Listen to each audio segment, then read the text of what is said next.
Bapak-bapak, saudara-saudara yang terkasih, jika ada pertanyaan silakan. Masih ada waktu yang ingin bertanya. Bagaimana Pak Dendi? Kemudian Pak Andre? Ya Pak, silakan Pak. Ada Pak? Ya silakan Pak. Dengan bertanya kita semakin menjadi berhikmat. Ya silakan Pak. Salam Pak Yakobus. Salam Pak. Nama Pak saya lupa Pak. Pak siapa? Oh, Losianus Pak. Losianus ya. Losianus ya. Ya silakan Pak Losianus. Losianus sok diri itu Pak. Ya Losianus ya. Ya silakan Pak. Tadi kan ada materi yang Bapak sampaikan tuh tentang sakramen baptisan Pak. Ya.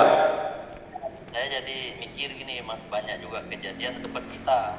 Orang nih sudah rajin ke gereja, tapi kan belum Dibaptis. mendapatkan atau katesasi untuk baptisan. Nah, apakah saat itu menunggu baptisan mereka juga belum boleh memanggil nama Bapa?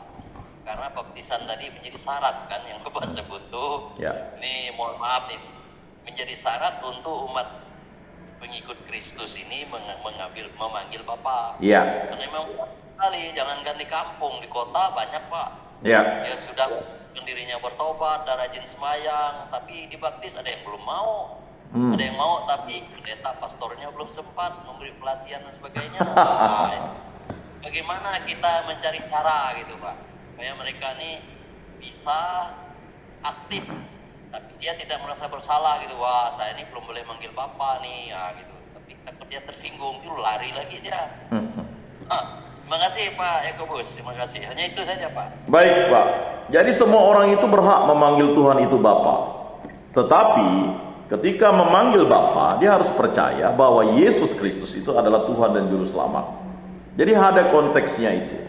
Seseorang yang simpatisan, dia bergabung dengan gereja tetapi belum dibaptis, ya justru dia diarahkan Roh Kudus untuk menjadi pengikut Kristus.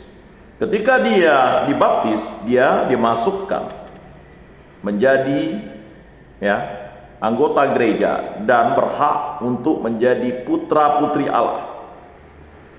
Maka ketika menjadi putra-putri Allah, dia bisa menyebut nama Tuhan itu dengan bebas, Bapa.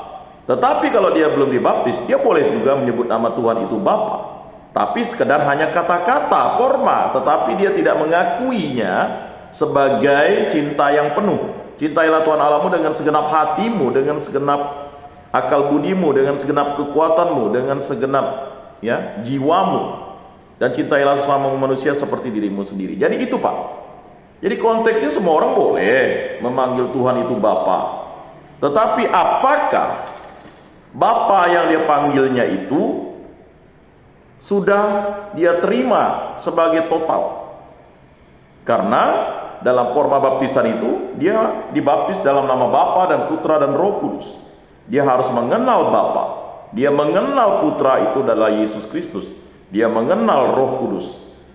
Jadi ketika dia dibaptis, dia dimateraikan abadi bersama Bapa, dan namanya dicatat dalam kerajaan Bapa, kerajaan surga, kerajaan Allah. Jadi ketika dia simpatisan, ya silakan saja dia memanggil Bapa. Dia tidak mau dibaptis itu karena, ingat, orang dibaptis itu karena ada iman dan kepercayaannya. Dia mau dibaptis itu, dia mau menjadi serupa dengan Kristus, maka dia harus dibaptis. Karena ketika dibaptis dia harus menjadi taat. Yesus itu taat atas perintah Bapanya untuk wafat di kayu salib. Nah makanya seseorang simpatisan atau orang yang mau datang ke gereja, ya silahkan. Ketika dia memang belum mau dibaptis, tidak bisa dipaksa.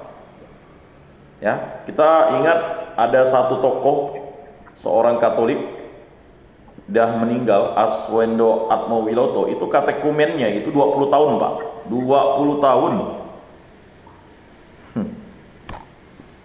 Ketika 20 tahun baru dia bersedia dibaptis. Karena kehendak bebas manusia itu adalah kehendak yang diberikan Allah untuk menggunakan hatinya, menggunakan jiwanya, menggunakan akal budinya, menggunakan kekuatannya untuk mencintai Allah.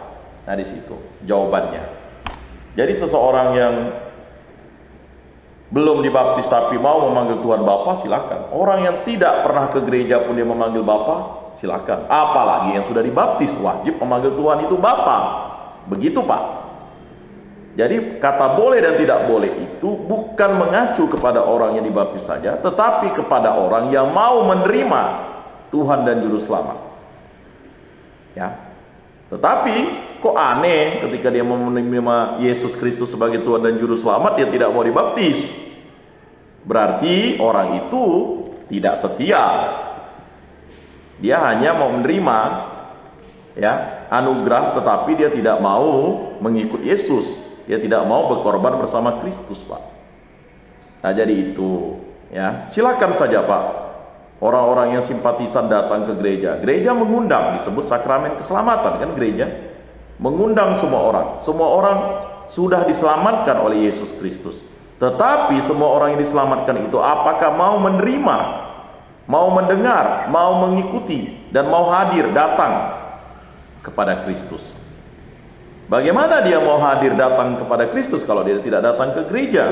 Karena gereja didirikan oleh Yesus Kristus sebagai kepalanya. Nah, bagaimana dia mau menerima Yesus sebagai kepala gereja, sebagai Tuhan dan Juru Selamatnya kalau dia tidak mau dibaptis? Jadi baptis dan memanggil Tuhan itu Bapa itu adalah satu kesatuan. Sehingga ketika orang dibaptis, dia sah menjadi anggota gereja, dia sah menjadi murid-murid Kristus, dia sah memanggil Tuhan itu Bapa, dia sah menjadi kenisa Roh Kudus, dia sah menjadi ciptaan baru, dan dia sah menerima karunia hidup kekal. Namanya dicatat dalam kitab kehidupan. Namanya, Pak. Tapi apakah dia bisa masuk? Nanti dulu dia harus berhadapan dengan hakim agung, imam agung, mempertanggungjawabkan perbuatannya. Jadi untuk sampai ke hadirat Bapa itu tidak bisa melalui jalan lain, hanya melalui jalan Yesus Kristus. Nah, begitu dulu jawaban saya, Pak. Demikian, Pak. Apakah masih ada pertanyaan? Salam, Pak. Salam, Pak Dendi. Ya, silakan, Pak. Kalau nggak salah tahun lalu sudah kita bahas juga nih, Pak, tentang Betul. kekuatan perkawinan tadi. Ya. Pernikahan, tentang pernikahan, tapi mau kita tanyakan. Ya. Lalu? Cerita mungkin di gereja kita. Ya. Tentang tadi menceritakan perjinahan, karena kan sebelum dia meninggal, suaminya atau istrinya, Ya.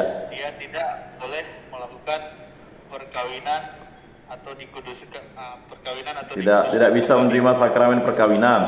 Ya. Jadi yang saya mau tanyakan nanti tentang di dunia penghakiman nanti gitu, Pak. Apa imam atau dia yang nanti menerima apa itu tadi dosa itu, Pak. Karena dia